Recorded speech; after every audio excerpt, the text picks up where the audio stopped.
You've met this person. Maybe you've dated them. Maybe you grew up with one. Maybe you are one. They're fine on the surface, good company, reliable when it counts, funny in the right moments. But the second things get emotionally real, something shifts. They go quiet, they deflect. They make a joke that lands wrong. They suddenly need to check their phone. You say, I love you. They say, you know I care about you. You try to have an honest conversation about how you're both feeling. They look at the wall like you've asked them to explain monetary policy in Mandarin. You pull closer. They pull back. Not dramatically, just slightly, consistently, every time. This isn't coldness. It's not that they feel nothing. Most of the time, they feel plenty. They just can't get it out, or won't. Or, and this is the part nobody talks about, genuinely don't fully know how. There's a name for this pattern. It's called avoidant attachment. It's one of the most studied behavioral patterns in relationship psychology.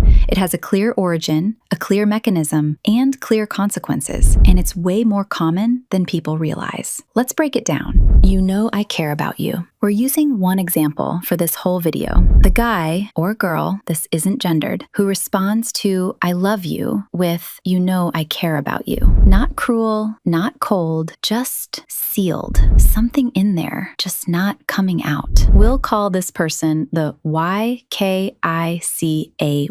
You know I care about you. We'll come back to them constantly. Watch what they do throughout this script. What this is actually called. Attachment theory was originally developed by British psychiatrist and psychoanalyst John Bowlby starting in the 1950s. His core idea, humans are wired from birth to form close emotional bonds with caregivers. That bond isn't just comfort, it's a survival mechanism. Infants who stay close to a caregiver stay alive. Then in the 1970s and 80s, developmental psychologist Mary Ainsworth ran a series of experiments called The Strange Situation. She observed how young children responded when briefly separated from their caregiver and then reunited. 3 patterns emerged clearly. Secure. Child is upset when the caregiver leaves, visibly relieved and comforted when they return. The caregiver was consistently available and responsive. Anxious. Child is very distressed when the caregiver leaves, but when they return, can't be soothed easily. Clingy and uncertain. Avoidant. Child appears largely unbothered when the caregiver leaves. When they return, the child doesn't really seek comfort. They seem fine, independent, self-contained. Here's the thing about that avoidant child.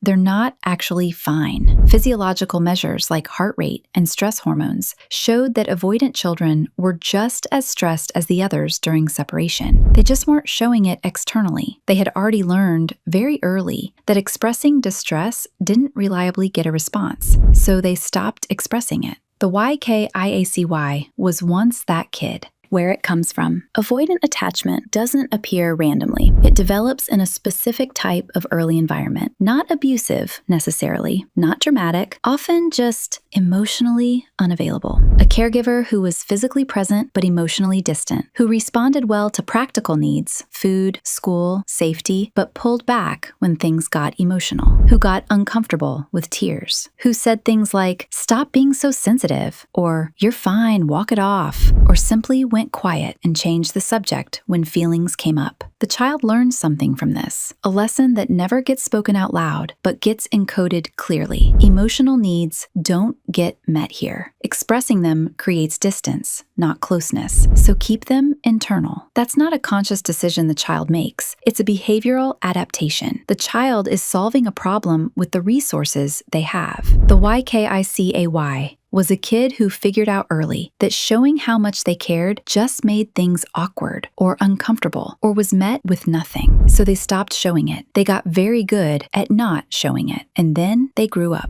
The 2 types. Researchers identified 2 adult avoidant patterns. Dismissive avoidant. Genuinely believe they don't need deep connection. Independence is everything. Intimacy feels unnecessary. They don't think they're doing anything wrong. Everyone else is just too needy. Fearful avoidant. Actually want closeness, but experience it as threatening. They want to say I love you back and can't. 2 instincts, opposite directions, running simultaneously. They lie awake at night, wondering why they couldn't just say the words. Same root, different expressions. What their brain is actually doing. Avoidants use deactivating strategies, automatic suppression responses that fire when emotional closeness increases. Partner says, "I love you." Conversation gets vulnerable. Someone cries. The nervous system registers threat and shuts down expression. Not manipulation, not indifference, a protection mechanism wired in early that never got updated. It kept them safe in childhood. The problem is, it runs the same way in adulthood, even when the other person is completely safe. The walls. It goes beyond not saying "I love you." They don't initiate deep conversations. They struggle to ask for help. They default to "I'm fine," while clearly not being fine.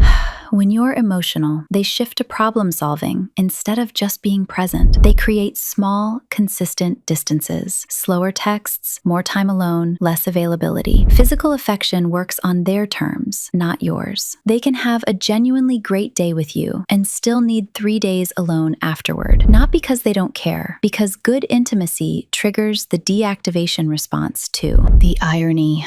Avoidants aren't unfeeling. Research suggests dismissive avoidants often feel just as intensely as others. They just suppress the expression effectively. Some can't fully access their own emotional states, a pattern linked to alexithymia, difficulty identifying what you're actually feeling. The YKIACY might love you more than anyone and still not be able to say it. The feeling is there. The pathway out is blocked. The pursue-withdraw trap. Avoidant plus anxious attachment is a predictable disaster loop. Anxious partner feels withdrawal, pursues harder. Avoidant feels crowded, withdraws more. Both are acting completely logically. Both are confirming the other person's exact fear. Anxious fear, abandonment. Avoidant fear, being consumed or exposed. Same cycle, same outcome every time. Why closeness feels like danger. For most people, closeness feels good. For avoidance, it registers as a physiological threat before the conscious brain catches up. Every time emotional openness preceded pain in childhood, the nervous system filed it, not as memory, as prediction. It's not a character flaw. It's a miscalibrated alarm system going off in a room with no smoke. The cost. The avoidant pays too. Chronic suppression links to increased internal stress. Relationships plateau and quietly dissolve. They live in a contradiction, preferring distance while being wired for connection, feeling vaguely empty without understanding why. Can it change? Yes. Attachment patterns are learned, not fixed. 3 things that help. Therapy, especially emotionally focused therapy, a securely attached partner who doesn't trigger the pursue-withdraw cycle, and self-awareness. Simply naming the deactivation response as it happens creates a gap between trigger and behavior. The wiring isn't permanent. Takeaway: the person who says, "I care about you," isn't broken or cruel. They learned early that opening up didn't pay off. They built something sturdy and lived inside it. Understanding that doesn't mean staying in something